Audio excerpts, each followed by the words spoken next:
on 11th of December, were brought to the presence of John Fresh, Mayor and the Alderman of the City of London, John Britby of the County of York, and John Rykener, calling himself Eleanor, having been detected in women's clothing, who were found last Sunday night between the hours of 8 and 9 by certain officials of the city lying in a certain stall in Soppers Lane, committing that detestable, unmentionable, ignominious vice.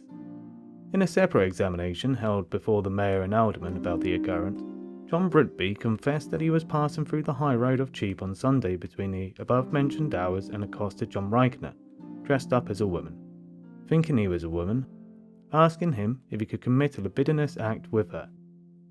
Requesting money for his labour, Rykener consented, and they went together to the aforesaid stall to complete the act, and were captured during these detestable wrongdoings by the officials and taken to prison.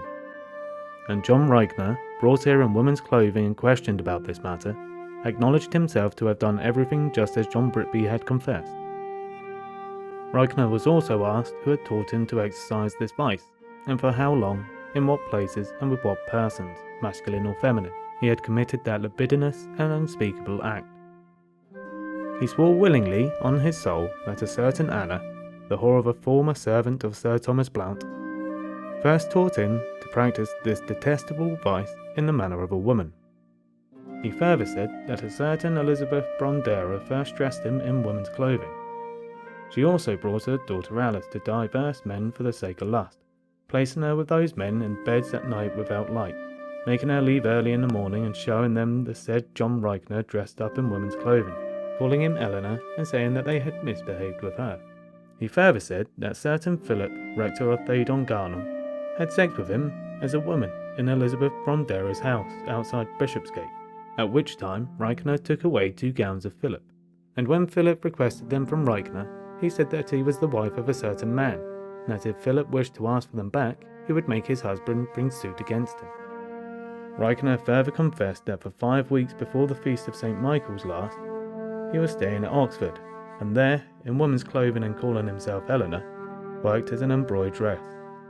And there in the marsh, 3 unsuspecting scholars, of whom one was named Sir William Foxley, another Sir John, and the third Sir Walter, practised the abominable vice with him often. John Rykener further confessed that on Friday before the feast of St. Michael, he came to Burford in Oxfordshire, and there dwelt with a certain John Clerk at the Swan, in the capacity of tapster for the next 6 weeks, during which time 2 Franciscans, one named Brother Michael and the other Brother John, who gave him a gold ring, and 1 Carmelite friar and 6 foreign men committed the above said vice with him, of whom one gave Rykener 12 pence, one 20 pence, and one 2 shillings.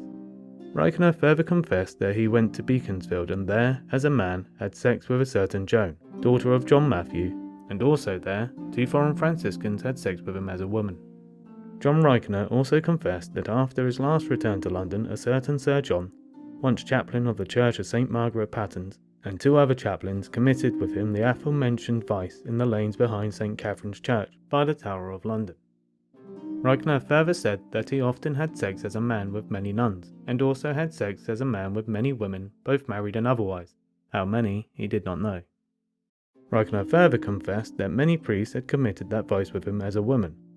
How many, he did not know, and said that he accommodated priests more regularly than any other people because they wished to give him more than others.